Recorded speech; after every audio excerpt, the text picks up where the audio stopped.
Okay, well, we can get started. People are wandering in. Good morning. Good morning. My name is Myra. I'm on the Sunday Forum Committee here at Plymouth, and today we are commemorating September being National Recovery Month. That is recovery from alcohol and drug addiction. And to honor that, we have our speaker, Sherry Gaugler-Stewart, who is the Director of Family and Spiritual Recovery at The Retreat, which is a smaller treatment center in Wayzata. And she will speak to us on the topic, A Family Problem Requires a Family Solution, how families are affected by addiction and what to do about it. So. Thanks, Myra. It's good to have a Myra in your corner because I couldn't find parking this morning and I walked in a little flustered, and my grandparents raised me to believe that if you're not early, you're late. So she which was really great. So I'm excited to have some time with you this morning. I will tell you that in addition to being the director of the family program at the retreat, I'm a certified spiritual director. I'm a structured family recovery counselor. I'm a nationally certified family recovery coach, and I'm also a family member in long-term recovery. And so part of the reason why I feel called to talk about family is that I don't think that there's enough conversation that happens around it. I think that our society really is focused on what's going on with a loved one who's struggling. And of course, right, those consequences are usually a little scarier, a little more dramatic, but there's an equal impact happening if you love somebody who struggles with this disease. And what I find is that there aren't enough places that are doing things to help those families. I feel very grateful that I get to work at the retreat because part of our process and part of it has always been including families in this recovery journey that we're inviting folks who have been struggling on. Just so you know about the retreat, we are a 12-step immersion program, so we bring people into our environment to really learn how do they live out the 12 steps. And so can people go to AA meetings and learn that sort of thing? Absolutely, but there's something really special about having an environment around you where that gets to be your sole focus for 30, 60, 90 days, depending on what's been going on with somebody. So we have residential programming, a separate program for men than we do for women. We've got non-residential programming, so we have a program that happens in the evening. We have programming that's specifically for 55 plus. They keep on changing their name. They used to be the older adult program, and they're like, I'm not feeling that. So, and as I've gotten older, I totally agree, oh yeah, we'll just call it 55 plus. And we've got sober housing so that once people go through our environment, they can find a safe place to kind of reacclimate into the world. And then of course, our family program, which is what I'm gonna talk about today. So I have way too many slides and way too much information because that's kind of how I roll. I wanna make sure that people have all the information that they need. And I typically do this presentation to addiction professionals because I find even in the addiction recovery realm, we're not talking about family often enough. So what I want you to know is that there's no way that I'm going to read every one of these slides to you because that's a bit much on a Sunday morning, right? But if you want this after the fact, I'm gonna have my contact information up on the final slide. Send me an email. I'm happy to share this slide, the PowerPoint with you so that you have the information. And so, I guess we'll get rolling. I have to thank Slats too, because tech genius. It's good to have one of those around here too. So let's look a little bit at how families view addiction. And they view addiction a lot like our society does. As we were saying, it's very much focused on somebody needs to go and get some help. That isn't them, it's their loved one. And then the other part of that is that if that person will just go get help, then everything will be okay. And there's at least two pieces of wrong thinking in that. The first part of wrong thinking is somebody goes away to a facility for 30 days and then everything is good. What happens in a facility is that, people start building a foundation in their recovery. They start feeling a little more stable in their lives. It's really, really important. But the real work of recovery starts on the day somebody leaves. What are they doing to keep applying what they've learned, keep on implementing that in their life? There's somebody who I really admire in the addiction recovery field, and she always says that the primary cause of relapse is underestimating what it takes to maintain your recovery. So our hope is that that platform is created, but then when people leave, they're going to keep on bringing that recovery into their lives. So the other piece of wrong thinking is that our loved one goes away someplace and then everything is okay for everybody in the family. That doesn't look at the fact that families are having their own reaction. We believe that this is a family disease, and when families hear that terminology, they more often than not take that to mean, well, it runs in families. And there is some evidence that there's a genetic component to all of this. But what we're talking about is when you love somebody who struggles with alcoholism or addiction, there's no way you're not affected. And I don't think that this is the only disease where that happens. If you love somebody who is struggling with cancer, you're affected.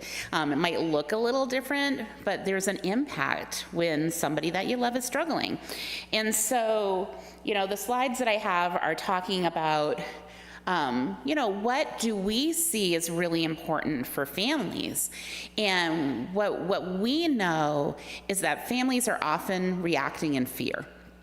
And that fear that they have doesn't go away.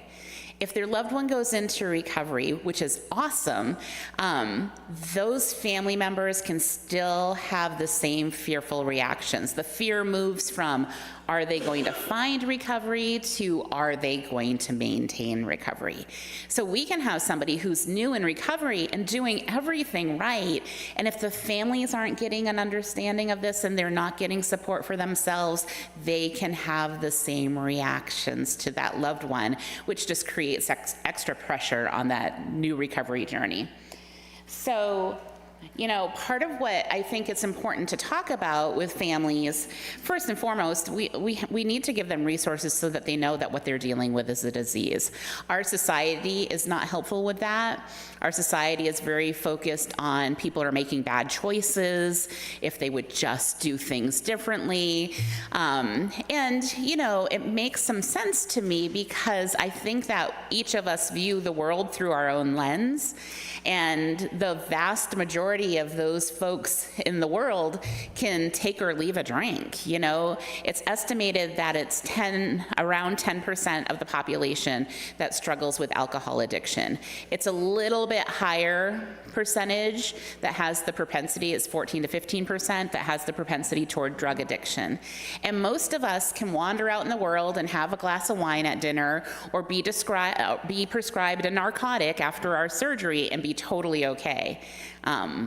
So I think that when we see that happens for us, we think that happens for everybody, and it's just not true. So having some understanding about the fact that this is a disease is imperative for families.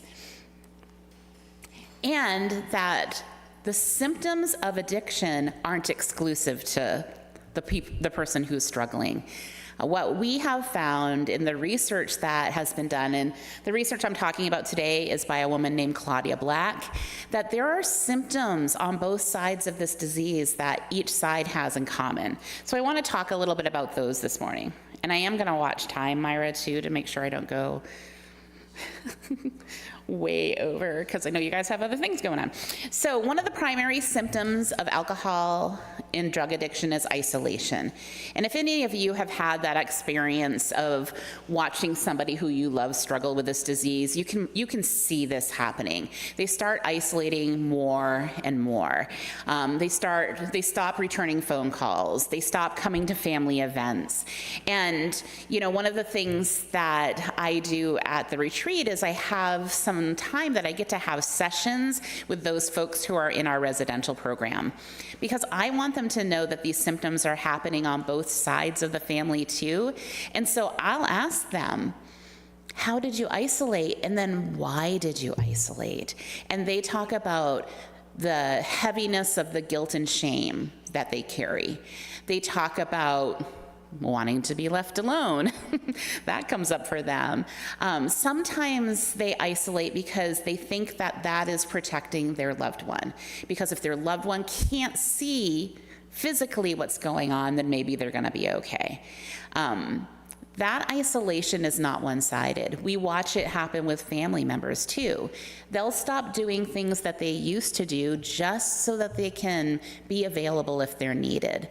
They'll start turning down invitations because they don't know how to answer the question of, how are things? How do you answer that? Do you answer that? Do you lie about it? It feels way too difficult, so it's easier to avoid it. And so that isolation is alive and well on both sides of the system. I went backwards. See, this is why it's good to have a tutorial on tech. Okay, denial is another symptom that happens within this disease. And when people are struggling on the using drugs and alcohol on that side of things, oftentimes that denial sounds like, well, I can stop if I really want to. And I find that family members want to believe that too. They want to believe that if there's, they just get through this passing phase, then everything is going to be okay. Families get really caught up in what I call situational denial, where they spend time looking for the magic bullet that's going to fix everything.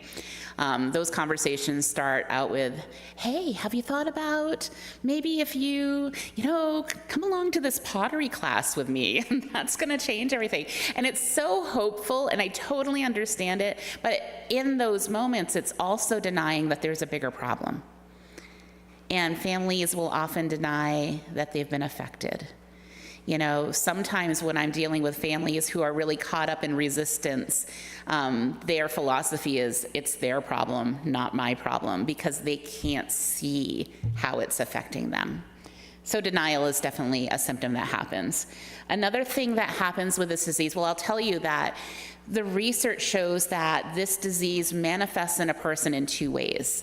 There's a physical component that it affects, and then it also affects somebody's mind. And part of what happens with the mind is when they're active in their disease, there's a preoccupation that happens. They become very hyper-focused.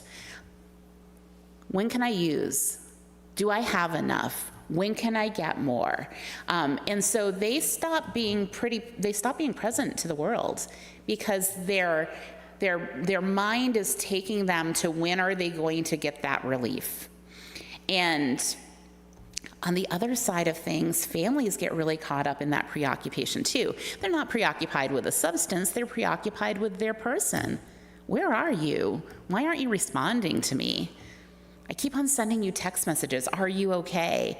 Because the very big fear, and it's a very real fear, is, are you alive, right? And so they stop being present to their relationships, to their employers, because they also become hyper-focused in this process. There's also an increased tolerance that happens over time the more that somebody uses.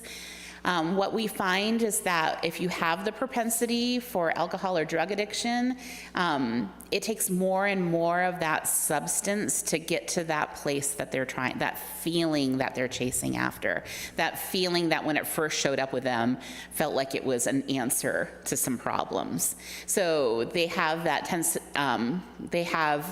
need to use more and more. Sometimes that means earlier and earlier. And it's terrifying to watch where addiction is concerned, because then it's trying something harder and harder. That we know that there's some pretty terrifying things out there that people are trying these days. But that increased tolerance takes over, and it doesn't feel like a choice, it feels like a need. Increased tolerance where families are concerned are usually around behaviors. And there's somebody who I've heard share on this. He's an Al-Anon member, and he talks about this so clearly. So I always talk about him for this slide. He talks about there was a night that his wife went out with the girls to have some cocktails and she didn't come home. I can tell you she's now found her way into Alcoholics Anonymous, so I've got to hear her side of the story, which is always kind of fun to like hear both sides and see what's similar and what's not. But she talks about how she grew up in a family system where this disease was running rampant. So she had vowed that she was never going to live that life. She did not want to turn out like her parents. And then she had a night where in her drinking, it felt way too familiar to her. It felt so very much to what like, she had experienced when she was a kid. So when she had that realization, she took off. She didn't know what to do with it. She disappeared for a couple of days. So the first time that happened, that first night, her husband called her friends. He called the bars. He drove around looking for her. He called the hospital and the police station. He was desperate to find her. But over time, that became the pattern. When she would relapse, she would disappear for a couple of days because of that shame. It kept on happening. And so he talks about a morning where he got up, opened his blinds, his wife was passed out on the front lawn, and his internal response to that was, oh, there she is. That's an increased tolerance. If he had found her on the front lawn that first morning, how big would that reaction have been? But with an increased tolerance where family members are concerned, they keep on acclimating to the situation. They keep on creating a new normal. And then they end up here and they have no idea how they got here, because that's what happens with an increased tolerance. So the one final symptom that I want to talk about this morning is a loss of control. What we know that happens with somebody who has the propensity for alcohol or drug addiction is once they ingest that substance, something in their body tells them that they have to have more. They lose control over when they stop. That's something that gets just connected within them. And when I'm having this conversation with our retreat guests, we don't ask whether or not they've had a loss of control, because you don't come away to a facility for 30, 60, 90 days if you haven't had that experience, right? But we talk about what did they lose because of that loss of control. And they talk about all the heartbreaking things: connection, potential, opportunities, marriages, families, jobs. And when I think about this disease, I always think about it as it's a thief. It robs us. It robs us of joy. It robs us of connection. And it robs all of us on both sides of this disease. Now, when we talk about loss of control on the family side, that loss of control is typically around emotions. There's a family member who talks about it at our family program, and she always talks about how she didn't realize that she was dealing with addiction because the addiction of her stepfather was very rageful and angry, and the addiction of her husband, he was kind of like the life of the party. So she didn't realize that she was dealing with the same thing, but they started having issues in their marriage. And so she would try to talk to him about what was going on with him. And she didn't realize, since she didn't realize it was a disease, she didn't realize that he wasn't necessarily present to that conversation. So she would have these conversations with him, and he would always turn them back on her. Because when somebody's disease is active, it just needs to get the people who love him out of the way. And so those conversations would typically end with him telling her, if you had a wife like you, you'd drink too. And that was enough for her to stop bringing those things up. But she still had all of those emotions. And she talked about a morning where she got up and she had cleaned up the kitchen before she went to work, and he had the day off, and she came home and the sink was filled with dirty dishes, and she flew off the handle. Not because dirty dishes warrant that kind of reaction, but because there was this little crack in the armor, and so all of her emotions came out, and she couldn't rein them back in because she had a loss of control too. So I think it's really important to look at the fact that this isn't one-sided, and if we're not helping families to find support, we're not helping this system in a way, in the most ideal way. And you know what I'm grateful for is that there is a family solution to all of this. We don't have to recover isolated. Families can recover together, and it's a really beautiful thing to watch. And so this slide is just some research that shows more information that goes with the fact that families are affected by this. But then, why do we offer a family solution? And so I will say a couple of things with that. The first is families deserve to have some peace. When you're terrified about what's going on with your loved one all the time, it's really hard to find any peace. Families deserve that peace. So I think that for families to be able to get some support, that's really important just for their well-being. And then we get to look at what goes on with their loved one. There's research that shows that there's an improvement in somebody's long-term recovery from their drug or alcohol addiction if they have three things in place. The first thing, they need to abstain from their substance.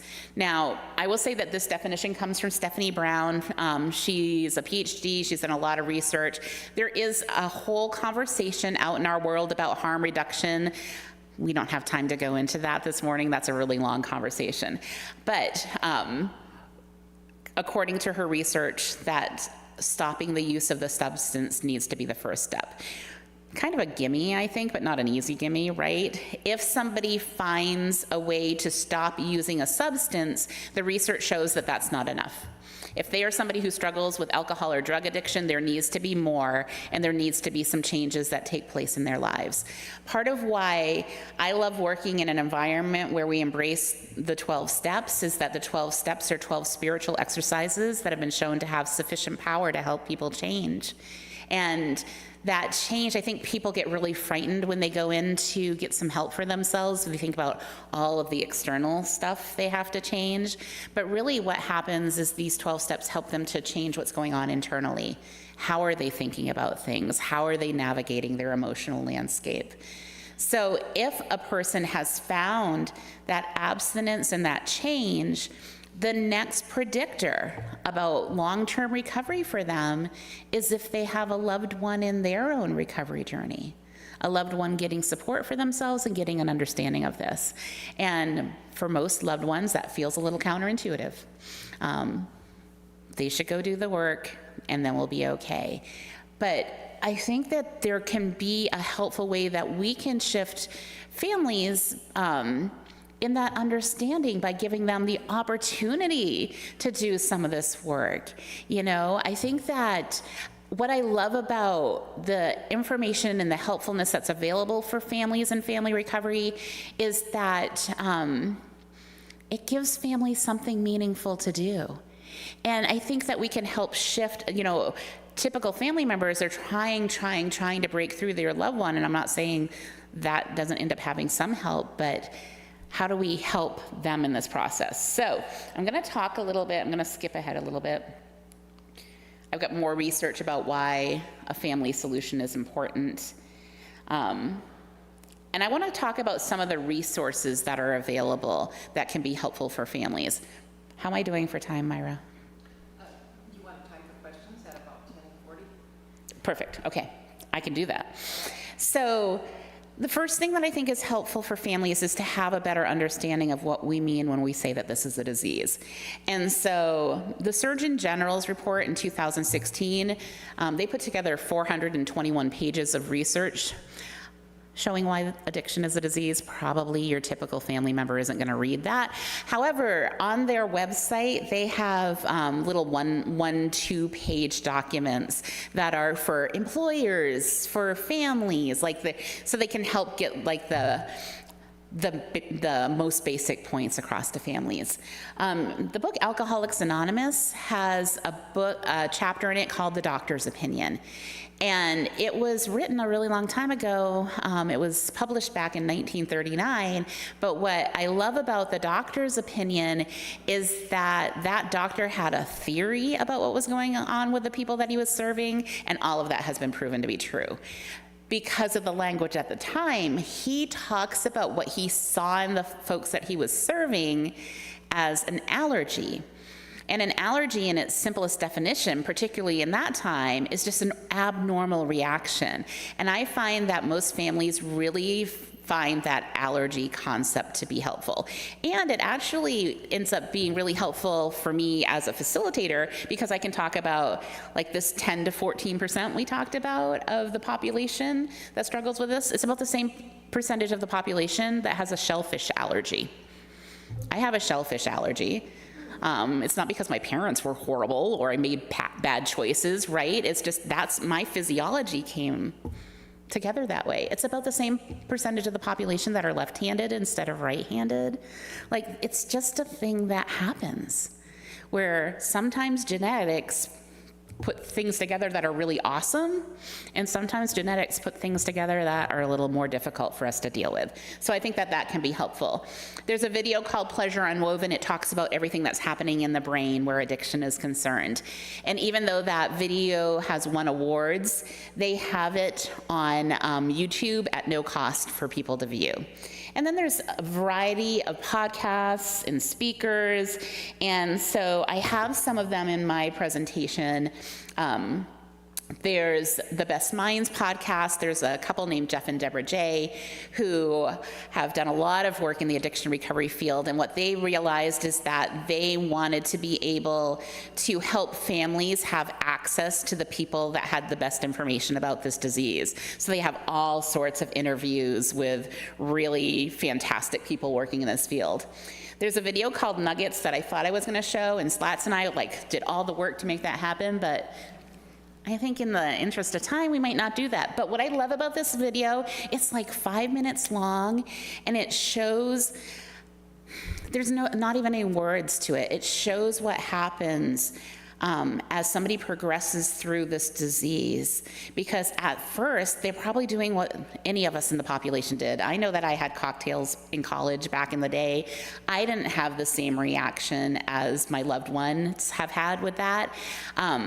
But what happens within a person is you can see that they start at normal and then they move away from normal, and it's part of their use of a substance that can get them to normal until they can't get to normal anymore. And so it's just a very good description.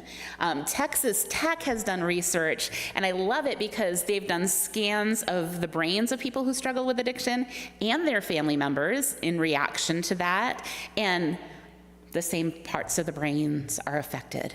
And so that makes some sense when you think about some of those heated conversations and issues and situations that happen when addiction is in somebody's household. Things are happening in both brains, and that means that both brains need some reworking and some positive input. And then there's a little article that I wrote that was published in Human Development magazine that talks about those symptoms that we've been talking about this morning. This is what Nuggets looks like, but we're not going to go there.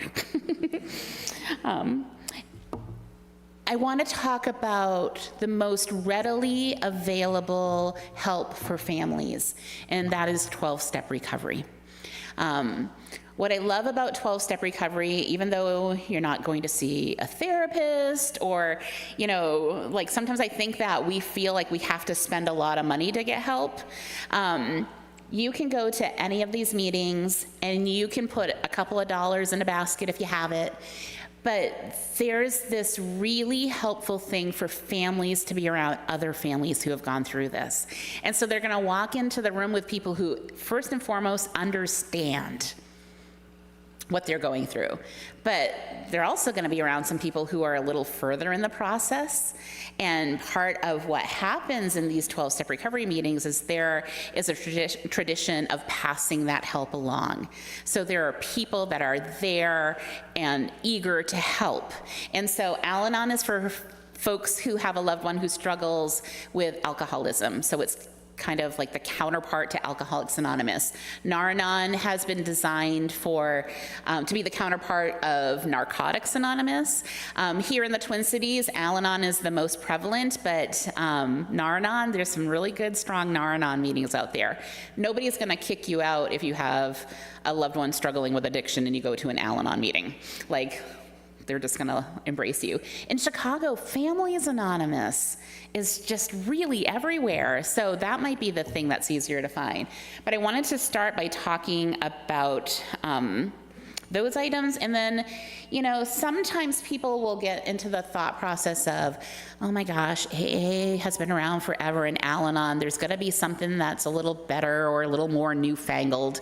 And there's been research after research that's been shown that the efficacy of 12-step recovery is incredibly strong.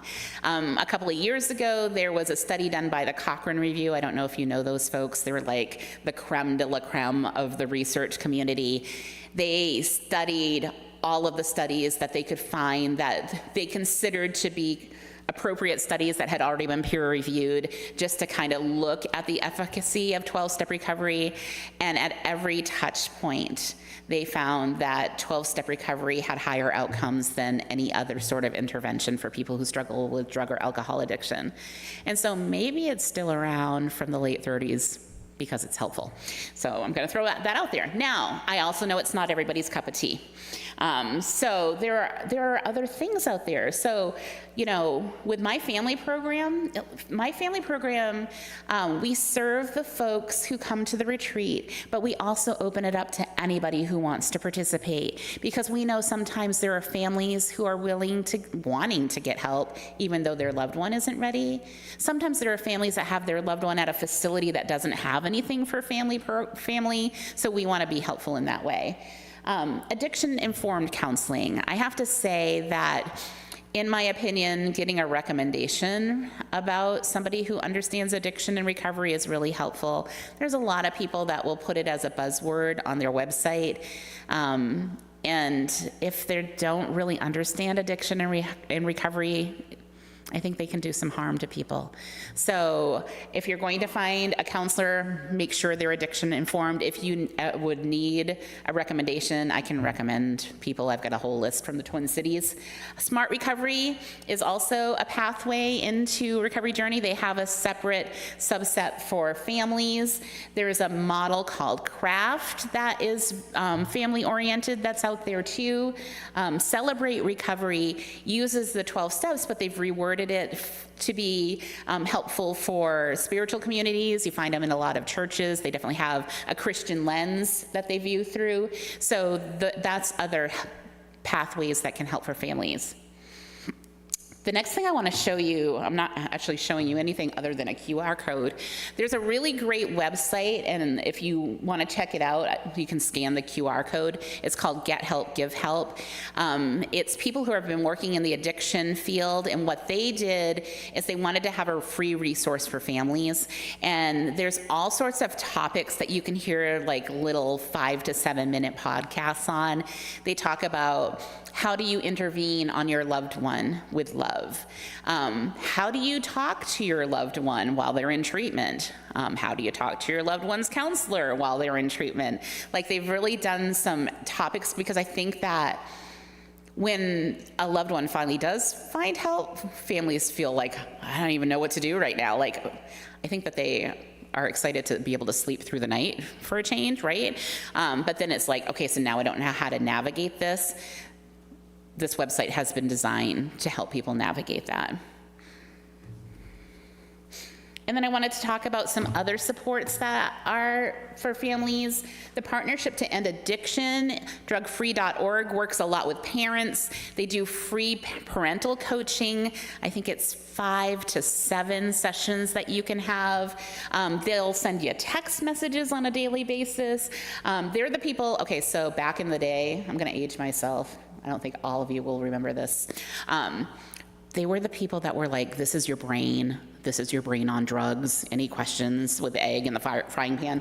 Okay, so they moved beyond that, but I like to throw it out there.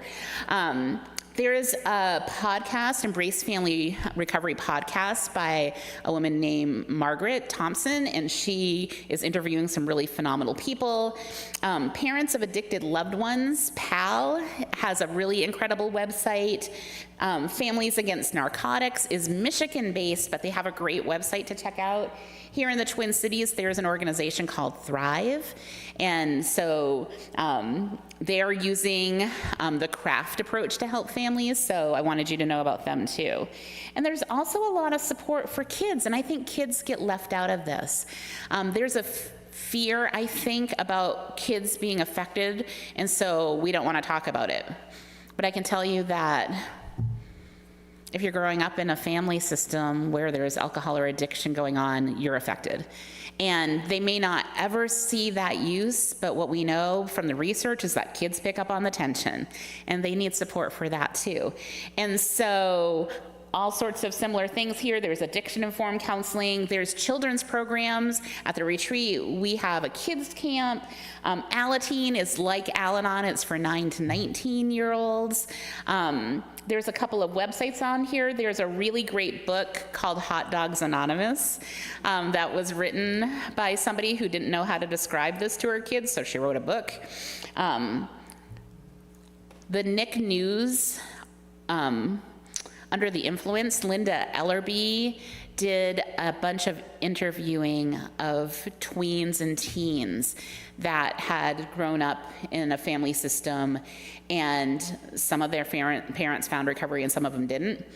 And it's really great to hear the truth about that impact from the kids that went through it. And the other video I was going to show you that we're not going to see today is Sesame Street has created a character named Carly who has parental addiction, and she's got a friend Celia, and Celia's got a little interview that she does about what that was like when her parents went to treatment. And they have like this whole web page that has stuff for kids as young as 2. And can a 2-year-old tell you what's been going on? No. Can they feel the tension? Yes. I'm gonna talk fast now to get through the rest. Oh, I didn't want to go there yet. Yes, I did, I guess. Okay, prevention resources. Chris Herron, if you haven't, he's really great. He was a Boston Celtic that ended up losing his career. But what he talks about where prevention is concerned is not about like where that took him. He talks about the very beginning. Why as a teenager did he ever make a decision to use a substance? He goes around talking at high schools all the time, but you can also see his video. So there's some information I have if you want the presentation on prevention. I've got some grief resources too, because not everybody gets their miracle. And we at the retreat have Recovering Hope, where we have 2 people who have lost a loved one to this disease, who they facilitate a monthly meeting, because what they found is that the grief resources wanted to pigeonhole them into places that weren't helpful. And it was their 12-step recovery community that held them up. And so now they're helping hold up other folks that need that too. I've got a list in my presentation if you're interested in family recovery, just kind of other authors that offer information. Jerry Moe is the guy that created the Sesame Street characters. He's like Mr. Rogers. I love him so much. A couple of books that I really recommend. I love, like if I had to pick one, It Takes a Family is phenomenal. Deborah Day does a really great job of talking about this disease in a way that families can hear clearly, but also it gives a pathway forward on how do we recover as a family, because I think that's what families really want, is to recover as a family.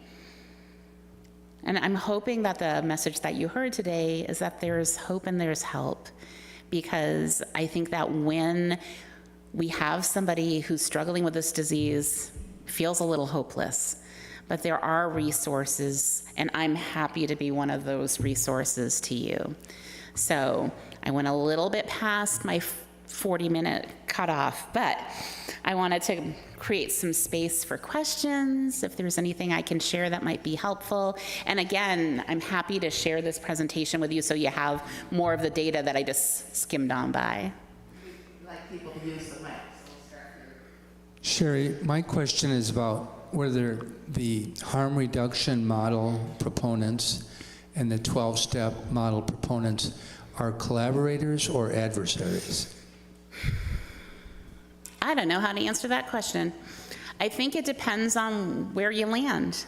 I know that there are some folks in 12-step recovery, because it has saved their life, because 12-step recovery is all about abstinence, that are very big proponents on that side. However, Alcoholics Anonymous has allowed over 200 groups to use their 12 steps and formulate them in a pathway that works for somebody else. Gamblers Anonymous, Overeaters Anonymous. Like, there's so many different fellowships that are taking that same approach, but putting their little blend on it. And I have heard that there's some folks in the harm reduction area who have been trying to navigate that pathway so that they can have like a separate meeting that's both and, if that makes sense. Yeah. Did I answer the question? Okay, awesome. Recently there's been so much publicity about fentanyl, and a few nights ago, a baby died because they're selling drugs, and including fentanyl, out of the daycare center, and the baby was lying in a blanket and died. What do you describe or how is that happening, that fentanyl has become so commonplace now in society? And is there any way that your group can impact that? It's something that we've talked about a bit, because I've been working at the retreat since we first started our family program. So I've been there since 2005. But I work with some folks who have been working in the addiction treatment field for 40, 45, 50 years. And when we've talked about fentanyl, we've talked about how it seems like every time we pay attention to a substance that's harmful, like we step away from that, most recently was heroin, then the next harmful thing pops up. And part of that is happening is because there are people in places making good money off these illicit substances. I know that there are many people who are doing their best to fight that battle. I know that there's grants that have been created at the government level that are going out to help create more treatment centers, to create more research around this. I think that it's a battle we're going to be in for a really long time, and my hope is that what we can do is address that by creating more help for folks. The other thing that I'll say is that if you look at the research, there's the issues that happen with fentanyl and substances, but if the primary, alcohol and alcohol addiction kills far more people than what is happening with illicit substances. But we've also got a lobby out in our world that isn't like the alcohol lobby has so much money behind it that trying to battle that is nearly impossible. But there are people that keep on speaking up about that it's detrimental to. I don't know if that answered your question sufficiently. If no one else has a question, I have one, but okay. I heard publicity about in New York City, I think it was, they put people that were actively using in housing with the belief that you really can't get sober or straight on the street, and so you'd have a better chance of achieving recovery in housing. And I don't know, they said it worked, I heard, but I don't know ongoingly. And I know that that's been tried here in the city, and the results were not so good because, but maybe there weren't enough support in place or something, I'm not sure. But I just want to know what you think about that whole concept. So I know that there are places that are creating, that would be harm reduction. What's happening with harm reduction. So that would be harm reduction housing. And there's a whole lot of research, a body of research around how what is happening with harm reduction. There's also some iffy research around harm reduction. Some are showing that it can help get somebody. So this is what I'll say. The houses that are being created that are more than just here's a safe place for you, but are also moving people toward recovery, are having some pretty good outcomes and are doing some helpful things. I think that sometimes what happens in our society is when we hear about one good thing, we want it all to be like that. And I think that part of what's going to be important as we try to integrate more help and more resources is also looking at the places that are working well and trying not to upset that apple cart. Because the folks that are living in sober housing where abstinence is happening and that's what they need, if we tried to incorporate abstinence and harm reduction in the same house, that wouldn't go very well. I could tell you what the end result of that was going to be. So I think that we have to be very careful about how we're helping all the people that we're helping. But you know, harm reduction is kind of a new research area. So there's a variety of different statements that are out there about these things, and I think that we'll have more of that unfold as they continue forward, if that makes sense. Another question back here. I have a sore foot, so I'm moving slowly today. Thank you. Hi. Hi, good morning. Good morning. So I hear the statistics around, you know, you were comparing addiction to allergy, but, right? Like, you know, you've got a certain percentage of the population that is going to be more prone to addiction. And then we also hear that the number of people who are struggling with addiction is rising rapidly. So how do you square those two things? And I also think about it in terms of, I have a 7th grader, addiction is in our family. He is a lovely person with a very addictive personality that and he's healthy and he's great, but I see this as something that we may have to navigate in the future with him. So how, you know, how do you, I guess maybe, I don't know, to me it feels like a related question, but how do you square the two differentials in numbers, and then how do you talk to young kids about it so that they don't stumble into the wrong path? Yeah. That's a big So I will say that with the first part, there's a lot, we've seen more overdose deaths is what's happening. I don't know that it's necessarily more of the percentage of population dealing with addiction, but with fentanyl particularly, we've seen more deaths. And so that's been part of what's been highlighted. And of course, rightfully so, right? As far as teens are concerned, and I love that you asked that question, or kids are concerned, I think it's really important to be talking to our kids about this. And if you have this disease running in your family, that's especially why, because there's research where prevention is concerned.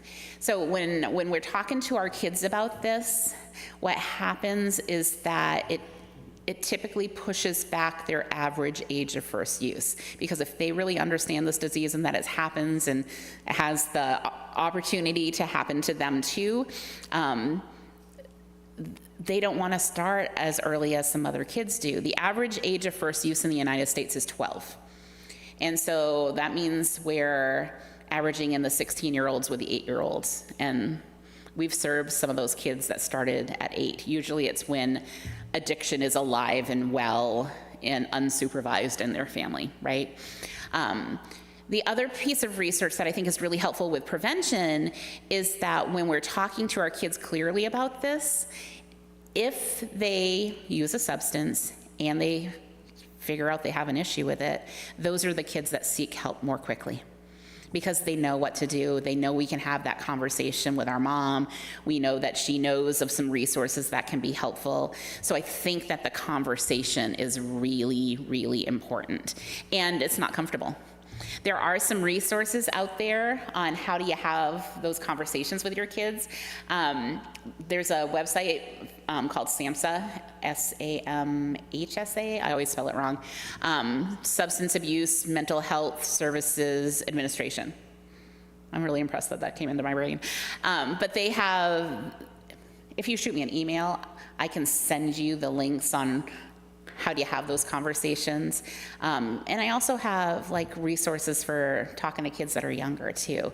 I had the privilege of being trained into children and teen programming by Jerry Moe, who was on the screen here, who was the person that did the children's program, founded the children's program at Betty Ford Center and worked in the field for 45 years. So I have a lot of resources around this, and I'm happy to help.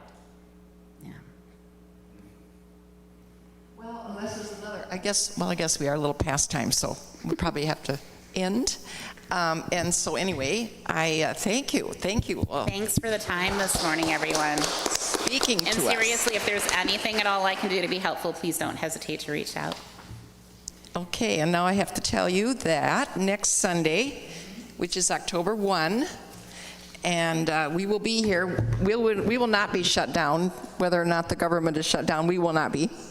And so we have a Plymouth member, Jeff Hall, who is the founding partner of the Hall Sweeney Properties and also is a real estate developer in the Twin Cities and Milwaukee, speaking to us about partnering with Dakota Friends on racial equity, the building housing that is prioritizing Native Americans. So I hope you come back. Thank you.